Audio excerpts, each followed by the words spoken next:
उस लेटर के ऊपर लिखा हुआ था कि आपने घबराना नहीं है, जितने मर्जी पर्चे कर लें, मैं डट के खड़ी हूँ। मेरी जो बेटियां हैं मुझे उनके जिंदगी के हर किरदार पे फख्र है। लेकिन जो फलक हैं वो अभी बहुत ज्यादा एक्टिव है सोशल मीडिया के। वो सनम की जिंदगी से ज्यादा फलक की जिंदगी खतरे में है। वो कोई ऐसी बात नहीं कर रही है जिससे किसी को प्रॉब्लम हो, वो अपनी पोजीशन वाजे कर रही है। सनम जवेद पे केसेस तो चल रहे हैं, क्या उनकी जान को भी कोई मसला मसाइल है? हम लोगों के नून लीग से कभी खैर की उम्मीद नहीं रही। मैं उन लोगों को क्रिमिनल माइंड लोग समझता हूँ। सनम जवेद के साथ जो जेल के मामला हैं वो कैसे हैं? मेंटल टॉर्चर करने के लिए एक तरीकेकार इख्तियार किया गया था। अगर हम बात करें पीपल्स पार्टी और खान साहब, तो दोनों में से कौन बेहतर है? देखिए जी, मेरे लिए तो पीपल्स पार्टी ही बेहतर है। पाकिस्तान में सिविल लीडरशिप डिस्क्रेडिट हुई है, उसका सारा क्रेडिट जो है इमरान खान साहब को जाता है। अस्सलाम वालेकुम, आप देख रहे हैं कैपिटल टीवी। मैं हूं आपका मेजबान हनीफ जहीर। सनम जवेद खान, जिनको कोई पाकिस्तान तहरीक इंसाफ की कारकुन कहता है, कोई सोशल मीडिया एक्टिविस्ट कहता है, पिछले काफ़ी अरसे से कैदोबंद की सोबतें बर्दाश्त कर रही हैं। सनम जवेद के जो वालिद हैं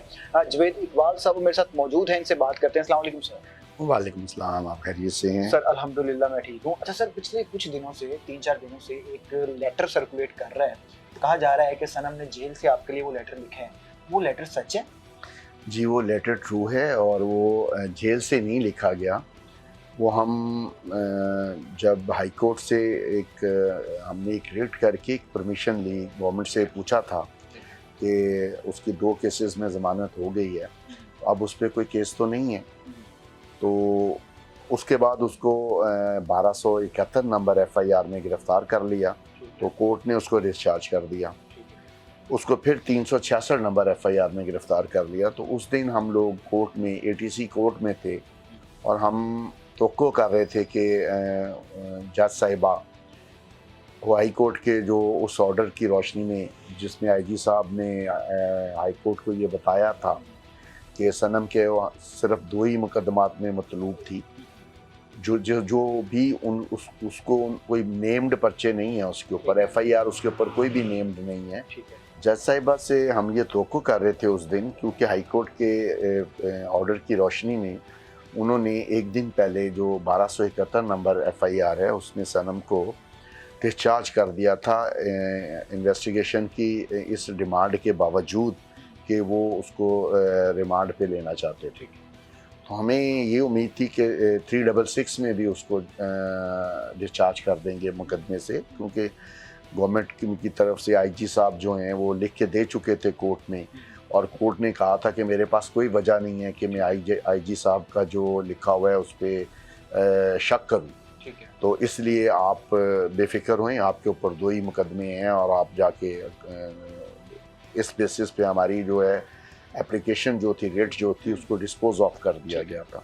एंड क्योंकि मैं कोर्ट्स के ऊपर ट्रस्ट करता हूँ, मैंने उसी दिन फिर उसकी रोबकार जमा करवाई, उसको रिलीज़ करवाया। इवन उसकी ज़मानत जो है वो रोबकार जमा होने से 8 दिन पहले की हो गई थी, मगर हम कोर्ट के फ़ैसले का इंतज़ार करते रहे। फिर हमने उसे रिलीज़ करवाया तो उसको फिर पकड़ लिया, कोर्ट ने उसको फिर रिलीज़ किया, कोर्ट के हाथे से ही उसको दोबारा गिरफ़्तार कर लिया। तो दूसरे पर्चे में हम लोग ये तवक्को कर रहे थे कि जज साहिबा जो हैं वो उसको खारिज कर देंगी आज भी। तो जज अदालत के माहौल में कुछ तनाव पैदा हो गया किसी दूसरे बंदे की वजह से, तो उसी में सनम को भी कह दिया गया कि इसको ले जाओ और जुडिशल कर दो उसका। हम लोग तो ये जो हमारी आर्गूमेंट थी हमारे वकील की और जो कोर्ट का जो रवैया समझ आ रहा था वो यही था कि वो डिस्चार्ज करेंगे उसको। तो वो जब वो उस हंगामा राई में वो जल्दी से जब वो सनम को भी गाड़ी में डाल लेके जा रहे थे, तो हम लोग तो कोर्ट के अंदर थे, उसके साथ राब्ते में नहीं थे। तो उस बेचारी को और कुछ समझ नहीं आया, तो उसे लग रहा था कि मैं कुछ परेशान हूँ। तो उसने कोर्ट में गाड़ी में दाखिल होने से पहले वो एक PTI के वकील हैं, उनसे उनकी डायरी ली और उस पर जल्दी जल्दी लिख के उसने दे दिया कि मेरे पापा आएंगे, उनको पता नहीं चलेगा कि मैं किधर चली गई हूँ, ये मुझे दोबारा लेके जा रहे हैं, तो आप मेरे पापा को बता दीजिएगा कि ये, और उन्हें कहना कि घबराना नहीं। तो जाहिर है मेरी बेटी बहुत बहादुर है। तो मैं आपने वो लेटर पढ़ा, उस लेटर के ऊपर लिखा हुआ था कि आपने घबराना नहीं है, जितने मर्जी पर्चे कर लें, मैं डट के खड़ी हूँ। तो उस पर आपने क्या रिएक्शन दिया? क्योंकि आप पहले भी कहते हैं कि मैं सनम को समझाया करता था, और अब फिर उन्होंने इस चीज़ का इजहार किया कि जितने पर्चे हो जाए मैं उसके लिए खड़ी हूँ। तो आपका क्या रिएक्शन है? देखो बात ये है, वो मेरी बेटी है, मेरा प्राउड है वो। मेरी 3 बेटियां हैं और तीनों बेटियों पे मुझे प्राउड है। मेरे बच्चे जो हैं वो झूठ नहीं बोलते, डरते नहीं हैं किसी से भी। और ये हज़ूर की सल्लल्लाहु अलैहि वसल्लम का इरशाद है कि जिस आदमी ने अपनी 3 बच्चियों की अच्छी तरबियत की वो मेरे साथ जन्नत में जाएगा। मैं हज़ूर की सल्लल्लाहु अलैहि वसल्लम का जन्नत का पार्टनर हूँ। अच्छा। और मेरी जो बेटियां हैं मुझे उनके ज़िंदगी के हर किरदार पे फ़ख्र है। वो एक बेहतरीन बेटी हैं, वो एक बेहतरीन माँ हैं और वो एक बेहतरीन बहन है। तो इसलिए और वो अगर पॉलिटिक्स में जाएगी तो एक बेहतरीन पॉलिटिशियन होगी बेहतरीन पॉलिटिशियन होंगे इंशाल्लाह। अच्छा सनम तो पकड़ी गई लिबर्टी से, उसके बाद आज तक वो जेल में है, लेकिन जो फलक हैं वो अभी भी बहुत ज़्यादा एक्टिव है सोशल मीडिया के ऊपर। तो आपने उनको समझाने की कोशिश नहीं, की कि असल या आपने में उनको फ्री हैंड दिया होगा? नहीं, मैंने सनम फलक मेरे साथ राब्ते में नहीं है, वो अपने खामद के साथ है और वो उसको हमने उसकी ज़िंदगी ख़तरे में है। मेरे सनम की ज़िंदगी से ज़्यादा फलक की ज़िंदगी ख़तरे में है। अच्छा, कैसे? कोई उसमें आपको बताता हूँ, आज मैंने ये बात पहले कभी किसी के साथ शेयर नहीं की है। जब इनिशियली ये वाक़या हुआ और सनम का उसका जो खामद है फलक का, वो उसको लेके जब ये डेफिनेटली वो उसका नाम भी किसी एफआईआर में नहीं था, ना वो अब भी है, लेकिन क्योंकि वो भी सोशल मीडिया पे बहुत एक्टिव थी और सनम की तरह उसने भी कुछ नहीं किया हुआ था। लेकिन जब सनम की गिरफ्तारी हो गई तो उसका खामद उसे लेके अपने एक देही इलाके में अपने घर में चला गया और वो वहाँ रहने लग गया। हमें बाद में इत्तला मिली तो एक दिन उसके खामन को किसी ने इन्फॉर्म किया कि फलक को गिरफ्तार करने के लिए उसकी लोकेशन ट्रेस हो गई है, तो कुछ लोग आ रहे हैं। मेरे नहीं उसके साथ आपने करने की कोशिश की? नहीं, मैं चाहता भी नहीं हूँ, मैं चाहता भी नहीं हूँ उसके साथ रब्ता, क्योंकि जिस तरह उसके साथ ट्रीट किया गया है और अगर वो इधर पाकिस्तान में होगी तो मेरे नॉलेज में होगी तो मुझे भी प्रॉब्लम होगी और उसके लिए बहुत बड़ी प्रॉब्लम होगी। ठीक है। सनम के ऊपर जो इस वक्त मसले मसाइल चल रहे हैं जेल के अंदर, वो सारे मामला तो अपनी जगह, लेकिन जब आपने फलक को एक्टिव देखा सोशल मीडिया के ऊपर तो आपने ये नहीं सोचा कि एक बेटी मेरी इस मुश्किल से गुजर रही है तो दूसरी बेटी के साथ मैं कांटेक्ट करके रोकने की कोशिश करूँ? मैंने उसके खामंद को पैगाम दिया था तो उसने कहा कि वो कोई ऐसी बात नहीं कर रही है जिससे किसी को प्रॉब्लम हो, वो अपनी पोजीशन वाज़े कर रही है और वो पाकिस्तान के आइन में किसी को भी बोलने की तो आज़ादी है ना।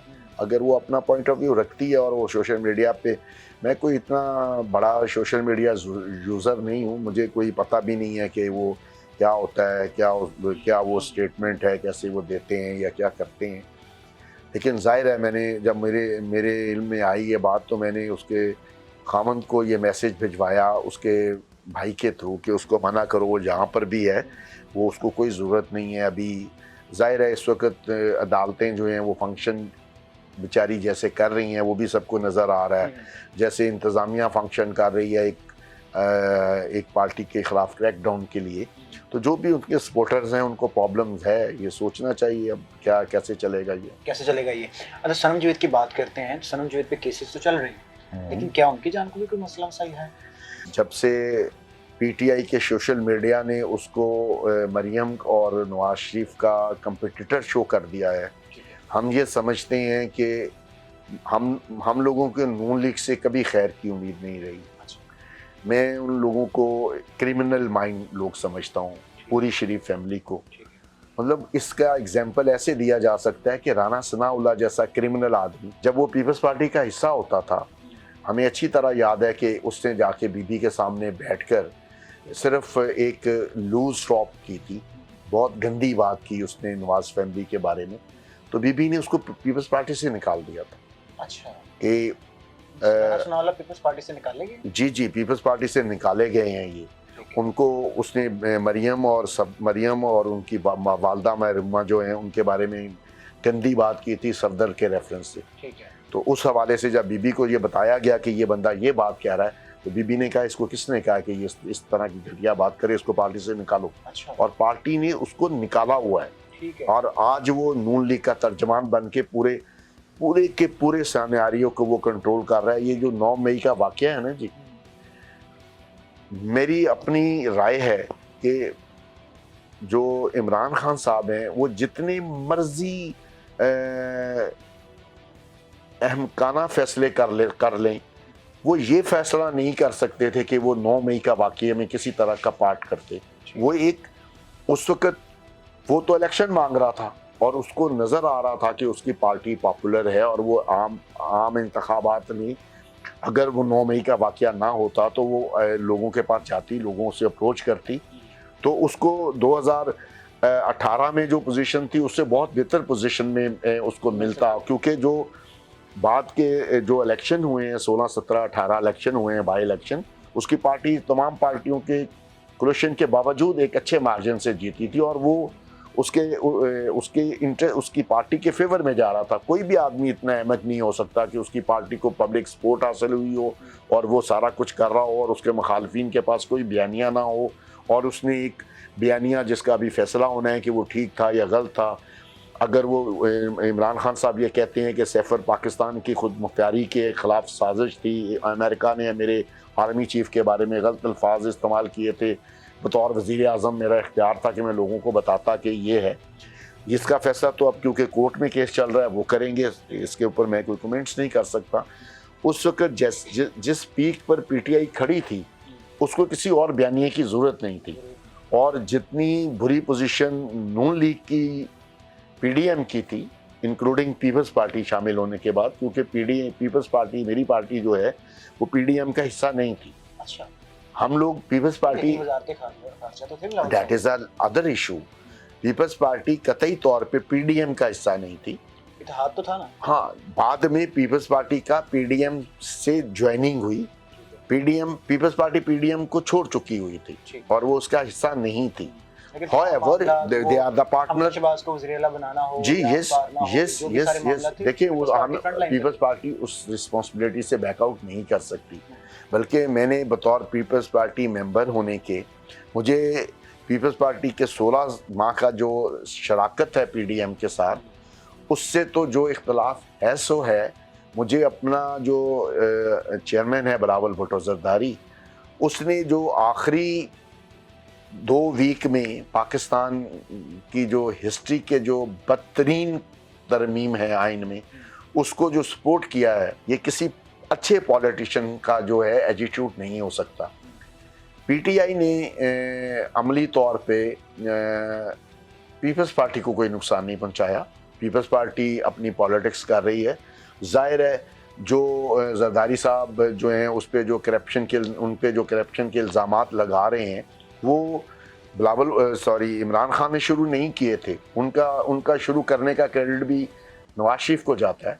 जितना नुकसान नून लीग ने, उतना तो इमरान खान ने नहीं किया ना, जितना नुकसान नून लीग ने हमें पहुंचाया है एज पार्टी सपोर्टर, मुझे तो इमरान खान ने नहीं पहुंचाया। तो एक जरदारी सब पे भारी वाला जो एक स्लोगन था या नारा था, मेरा ख्याल से आइंदा तो नहीं लगेगा।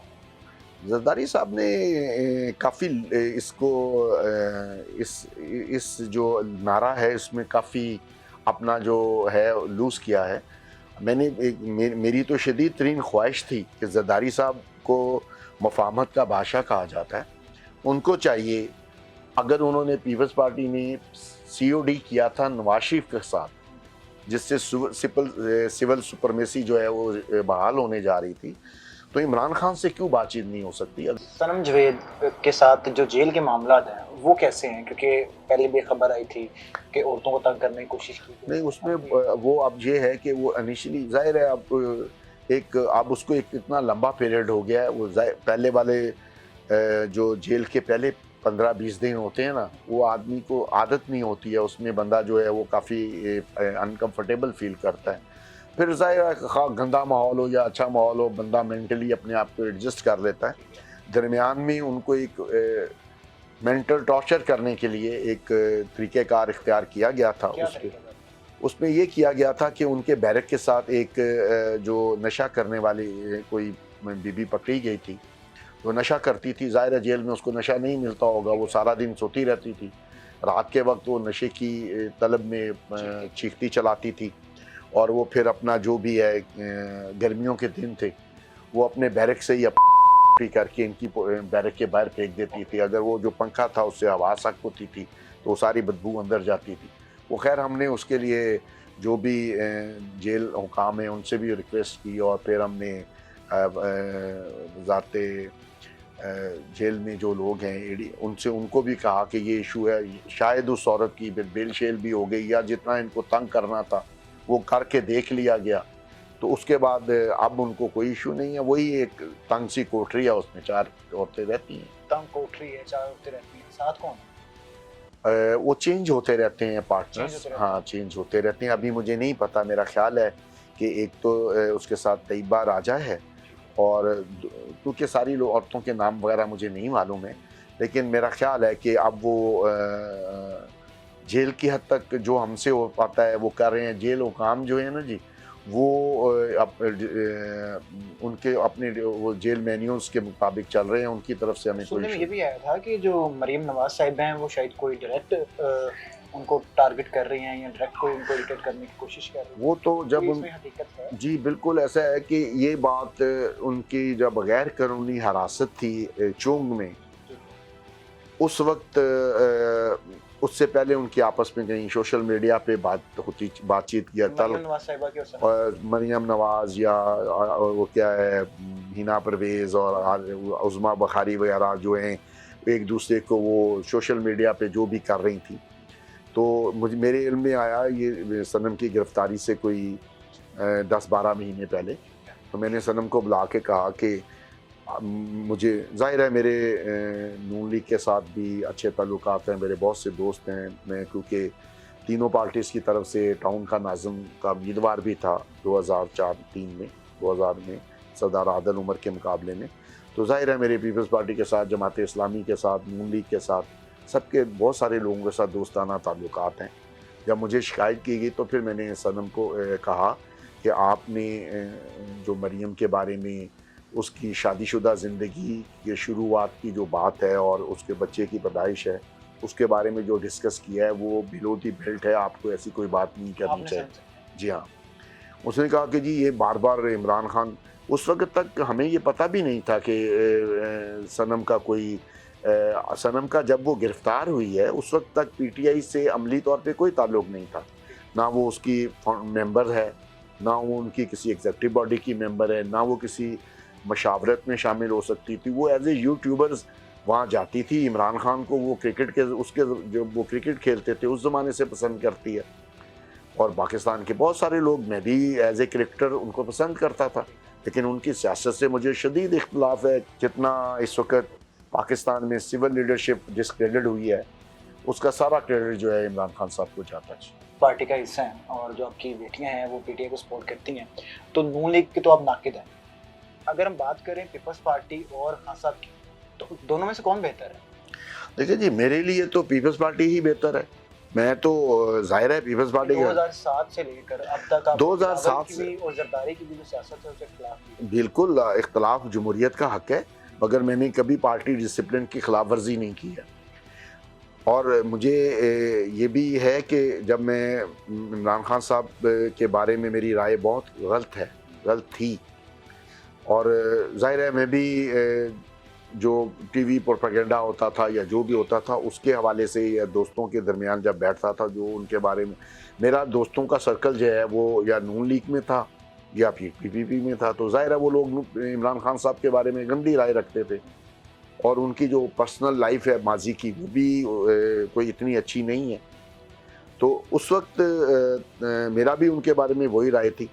लेकिन अब मैं ये समझ रहा हूँ कि इमरान ने पिछले जो मेरा ख्याल है आज उसको 60-65 दिन हो गए हैं, शायद इससे भी कुछ ज़्यादा दिन हो गए हैं, उसने उस सारे प्रोपेगेंडे को जो है नल एंड वाइट कर दिया। उनके बारे में सबसे बड़ा प्रोपेगेंडा ये किया जाता था कि जी वो नशा करते हैं, और पिछले जो 2 महीने या 2 महीने से ज़्यादा का जो पीरियड है उसमें उन्होंने साबित कर दिया कि ऐसी कोई बात नहीं है। अगर वो नशा करते होते तो नशे तो तीसरे दिन सरेंडर कर जाते होते, और उसने अगर सरेंडर नहीं किया तो इसका मतलब है एक तो वो नशा नहीं करता। खान साहब के बारे में जो आपकी राय क्या बदल चुकी है? जी, खान साहब एक बहादुर आदमी, उन्होंने एक बड़ा फैसला कर लिया है और वो एस्टैब्लिशमेंट के साथ टकरा गए हैं, लेकिन सियासत में कभी भी जो टकराव जो है उससे कभी फ़ायदा नहीं होता है। आज इमरान खान साहब वहाँ खड़े हैं जहाँ भुट्टो साहब खड़े थे 77 में। उस वक्त भी उनके जो पॉलिटिकल वकला थे वो अपने केसेस अदालतों में मेरिट पे नहीं सियासत से लड़ रहे थे। आज भी वो मेरे मेरे सूबे के हैं, बड़े मुझे बहुत अच्छे लगते हैं, बहुत प्यारे हैं। वो मरवत साहब, शेर अफजल मरवत, वो बहुत बहुत खूबसूरत आदमी है, बहुत प्यारा आदमी है। उसका मुझे वो बढ़ जाए वाला डायलॉग जो है ना जी, प्रोग्राम तो बढ़ गया, वो अच्छा लगता है। लेकिन अगर आप सियासत में भी अदालत में भी जाके सियासत करेंगे तो आपका केस भी बढ़ जाएगा। ठीक है, आपको अदालत में जाके प्योरली अपना केस मेरिट बेसिस पर किसी बहुत सीनियर और बहुत मैच्योर वकील, जैसे हमने सनम के लिए नसीरुद्दीन खान मैयर साहब जो एटीसी के फाउंडर हैं, मतलब जिन्होंने एटीसी लॉ जो है उसको ड्राफ्टिंग किया हुआ है और जो सीक्रेट एक्ट के ड्राफ्टर्स में शामिल होते हैं, उन जैसे सीनियर आदमी को या उस जैसे मैच्योर आदमी को जिसका पॉलिटिक्स से कोई ताल्लुक नहीं है, उनको अपनी वकालत के लिए रखना चाहिए। बाकी मुझे नहीं पता उनकी टीम जो है या वो खोसा साहब और एतजाज़ हसन अच्छे वकील हैं, मगर आज तक वो एतजाज़ हसन जो हैं उन पे जो आज पाकिस्तान का ये सीक्रेट नहीं रह गया, क्योंकि इस बात को 32 साल गुजर गए हैं। मैं उन पे ये इल्ज़ाम लगाया जाता है कि सिखों की लिस्टें उन्होंने दी थी। आपको मालूम है इस बात पे? अगर एतजाज़ हसन साहब चाहें तो मैं ये साबित कर सकता हूँ कि वो लिस्टें एतजाज़ हसन ने नहीं दी थी। उनको सिखों की लिस्टें इंडिया को प्रोवाइड करने वाला नवाज शरीफ और चौधरी निसार था। अच्छा, यस, हमने वो जंग अपने कंधे और अपने खून से लड़ी हुई है। ठीक है, मैं उसका सॉलिड प्रूफ दे सकता हूं कि वो सारा का सारा जिम्मेदार उस लिस्टों को देने का अगर कोई था या है, वो एतजाज़ हसन नहीं है, वो नवाज शरीफ और चौधरी निसार था। मैं खुद उनके पास गया था कि खुदा का खौफ करो, आप ये वाला काम ना करो, इस तरह कर लो। इंतखाब अहमद ज़िया मेरा बहनोई था जिसको उस तारीख में पकड़ के शहीद कर दिया गया था, 3.5-4 महीने कस्टडी में रख के इंडिया में इनलीगल। तो वो जब पकड़ा गया था तो मैंने इनको जाके ये कहा था कि वो पकड़ा गया है, उसको सारी इन्फॉर्मेशन है, आप प्राइम मिनिस्टर हैं, उन्होंने आपको चाहिए कि उसके लिए कोई बात करें, उसके करें, वो लीगल वीज़े पे गया हुआ है, वो कोई टेररिस्ट नहीं था। तो इन्होंने कहा जी हम नहीं करेंगे जी, हमारी इंडिया से ताल्लुकात ख़राब हो जाएंगे। तो एक आदमी अगर कुलभूषण सिंह पकड़ा गया यहाँ पे, वो कुलभूषण सिंह जो भी उसका नाम है, वो पाकिस्तान की इस्टेब्लिशमेंट के कब्ज़े में है, तो उससे कितने दिन वो रेजिस्ट करेगा? 2 दिन, 4 दिन, 8 दिन, 10 दिन, 2-4 महीने। अब वो अगर इधर है तो उसके दिमाग में जो भी लोग होंगे, जो भी प्लानिंग्स होंगी, उसने बता दी होंगी ना पाकिस्तान की एजेंसीज को। अगर आपका कोई बंदा पकड़ा जाता है ऐसा, तो जिसके पास इंफॉर्मेशन है, तो उसको तो किसी हालत में आपके दुश्मन के पास जिंदा नहीं रहना चाहिए। अगर वो रहना मुमकिन, बचाना मुमकिन नहीं है तो उसको जिंदा नहीं रहना चाहिए। सुनने में ये भी आया था कि शायद सनम जावेद को हरासा भी करवाने की कोशिश की गई है मर्दों के। वो जो हरासमेंट का सवाल आपने किया ना जी, वो सनम को जब 13 तारीख को पहले इन्होंने, उस पर कोई चार्ज नहीं था, उसको 10 तारीख की शाम को इन्होंने, दोपहर को इन्होंने लिबर्टी से गिरफ्तार किया और डीसी के ऑर्डर के मुताबिक उसको 13 एमपीओ के तहत नज़रबंद कर दिया जेल में। हमने हाई कोर्ट से जाके उसका डीसी का ऑर्डर सेटिस्फाइड करवा दिया। 13 को जब उसे मैंने रिलीज़ करवाया जेल से, तो जेल के बाहर से उसको फिर ये उठा के ले गए और ये 5 दिन उसको उठा के गैप करते रहे, कभी इस थाने में, कभी उस थाने में, और सारा दिन सड़कों पे 4-4, 8-8 घंटे उसमें डाल के, गाड़ी में डाल के फिरते रहते थे ताकि हम बैलफ वगैरह ना करवा लें। हमें जब फाइनली उसको स्टे कर दिया इन्होंने जाके दूसरे दिन चूंग थाने में, तो उसको वहाँ बैरक में बंद कर दिया, उसको और तैयबा को और बाकी औरतों को छोड़ दिया। तो हमने जाके हाई कोर्ट में हरासमेंट की एप्लीकेशन दायर कर दी कि जी उसको इनलीगल हरासत में रखा हुआ है और वो चूंग थाने में है। ठीक है। उससे पहले जब हमने एप्लीकेशन सबमिट की उसको लगने में 2-3 दिन लग गए और उस पीरियड में हम लोग सनम से मिलते भी रहे। हमारी वीडियो हम उसके साथ जाके वहाँ पर, क्योंकि उस वक्त तक उस पर कोई चार्ज नहीं था, वो बिला वजह उसको गैर कानूनी तौर पे रोका हुआ था। तो सनम का खामंद, मैं, मेरा बेटा, हमारे बाकी उसके दोस्त सारे उसके जाके मिलते जुलते रहे थाने में भी। बस हमें यही कहते रहे कि बस जी ऊपर से ऑर्डर आना है 2-3 दिन में। हम उसको, जो 2 दिन गुजर गए, तीसरा दिन भी गुजर गया, जब बाकी सब औरतों को छोड़ दिया और सनम को और तैयबा को नहीं छोड़ा, तो हमने कहा ये तो बड़ी अलार्मिंग सूरत हाल। आप गैर कानूनी तौर पे गैर किसी को गैर मुआयना मुद्दत के लिए तो अपनी कस्टडी में नहीं रख सकती हैं। अगर उस पर कोई चार्ज है तो उसको फ्रेम करें ताकि हम देखें। हमने हाई कोर्ट में जो रिट दायर की थी, उसके जवाब में हाई कोर्ट ने आईजी को और बाकी लोगों को तलब किया, तो उसके हाई कोर्ट जो चूंग का एसएचओ है वो थाने में पेश हुआ। उसने जाके वो स्टेटमेंट दे दी कि जी वो जी मेरे पास नहीं है। हमने कहा कि जी ये झूठ बोल रहा है, हमारे पास 100 से ज़्यादा गवाह मौजूद हैं, हमारे पास उसकी वीडियो मौजूद है, उस सवालात में ऑडियो मौजूद है, उस थाने की आप वीडियो मंगवा लें। 20 दफ़ा उसको थाने में उसके कमरे से निकाल के बाहर लेके गए हैं, बाहर से लेके आते हैं, वो सारी रिकॉर्डिंग होगी थाने में। बस वो जो जज साहब थे, वो मेरा जो वकील था हारिस, उसने जब इसने कहा तो उसने ज़रा रूटली कह दिया कि ये झूठ बोल रहा है, तो ये है वो है। तो वो जज साहब गुस्सा कर गए और उन्होंने कहा कि जो वकील को भी जुर्माना कर दिया और ये कर दिया। तो उस रात 16 की रात थी वो, हमें 2 बजे के करीब, हमारे लोग 24 घंटे थाने के सराउंडिंग में रहते थे या जहाँ सनम को रखा गया था। हमें पहले से ख़तरा था, क्योंकि हमें ये था कि उसकी जो सोशल मीडिया की लड़ाई है वो कहीं उसके लिए प्रॉब्लम ना बने। तो उस रात कोई 2:30 बजे के करीब उसको ज़बरदस्ती, उसको और तैयबा को 6 पुलिस वाले जो हैं वो ज़बरदस्ती खींचते हुए, सीढ़ियों से ज़बरदस्ती करते हुए ऊपर 2nd फ्लोर पे ले गए। और वहाँ पर एक कमरे में, जहाँ पे पहले ही एक आदमी चारपाई पे सोया हुआ था, लेटा हुआ था, जाग रहा था, वो लेटा हुआ था धोती पहन के, बनैन पहन के, उसके सामने कुर्सी पड़ी थी, उस पर बैठा दिया। पहले उसे कहता है नीचे बैठ जाओ, मैंने तुमसे सवाल जवाब करने हैं। उसने कहा तुम कौन होते हो इस वक्त मेरे से सवाल जवाब करने वाले। सनम बहुत नाडर है और उसके जाहिर है उसके पास एक उस वक्त एक तुर्क का पता भी था। उसने कहा कि अगर तुम मेरे साथ ये करोगे तो तुमने मेरे साथ बदतमीज़ी की तो मैं तुम्हारे साथ अच्छा नहीं करूँगा या मेरी फैमिली तुम्हारे साथ अच्छा नहीं करेगी। वो कुर्सी पे बैठ गई। उसने कहा तुम्हें प्रॉब्लम क्या है, तुम किस कानून के तहत मुझे बुला के यहाँ पे इस तरह बात कर रहे हो।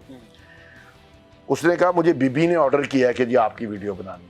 ठीक है, बीबी ने ऑर्डर किया है। अब पता नहीं कौन बीबी है वो। तो जब उसने कहा कौन बीबी है जिसको इतनी तकलीफ है, तो जब मेरे साथ आप लोगों ने, आपका डीएसपी एसपी सारे आके मेरे से इंटरव्यू करके ले गए हैं और उन्होंने मुझे कह दिया है कि आपका किसी मामले में इन्वॉल्व नहीं है, हम आपकी रिपोर्ट बना रहे हैं, तुम रात को 2:30 बजे मुझे बुला के इस तरह इंटरव्यू लेने वाले कौन होते हो। उनके दरमियान आपस में काफ़ी तर्क कलामी हुई, लेकिन वो डरता था। उस बंदे को पता था हमारे बैकग्राउंड के बारे में भी और सनम के सोर्सेज के हवाले से भी। उसने उसके साथ कोई बदतमीज़ी तो नहीं की। उसने वही जो उसको खींच के ऊपर तक लाए थे और जो उसको नीचे बैठाने की कोशिश में और जो कुर्सी पे बैठ गई थी वो, उसकी वीडियो बनाई हुई थी। उसने भेज के उसे दिखाता है कि ये देखो ये कितनी बेचैनी से तुम्हारी वीडियो का इंतज़ार कर रही थी, ये उसने देखो, उसने देख भी ली है खोल के। तो सनम ने कहा कि तुम किसके लिए काम कर रहे हो, तुम कानून के मुताबिक मुझे बताओ, तुम्हें किसने कहा था। कहता है जी जिसको आप नानी कहती थी। अच्छा। अब नानी का जो कोड है वो सोशल मीडिया का जो अपना प्रोग्राम है उसका आफ्टर शॉक, उसमें सनम जो है नानी मरियम को कहती है। वो एक मज़ाहिया प्रोग्राम है, उसमें लोग किसी को भी कुछ भी कहते रहते हैं। जब उसका मुझे पता चला तो फिर मैंने अपने, मेरे एक दोस्त हैं जो लंदन में होते हैं, जो नवाज शरीफ साहब के फैमिली डॉक्टर्स भी हैं और मेरे भी बहुत क्लोज़ दोस्त हैं, तो मुझे इस बात का बड़ा तकलीफ़ हुई। मुझे जब मैं सवेरे गया तो मुझे उसी वक्त हमारे जो लोग देख रहे थे उनको भी पता चल गया, वो भी ऊपर पहुंच गए।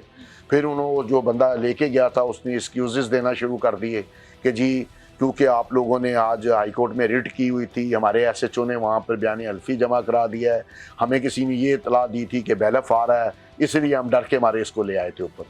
तो उसने मुझे कहा पापा ये मुझे कह रहा, ये इसने मेरी वीडियो बनाई है वहाँ से हवालात से निकलने की, ऊपर तक मेरी इन्होंने कमीज़ भी फाड़ दी थी उसकी, खींचते हुए उसकी कमीज़ फट गई थी। इन्होंने मेरी इसी तरह फटी हुई कमीज़ में मेरी वीडियो भी बनाई है।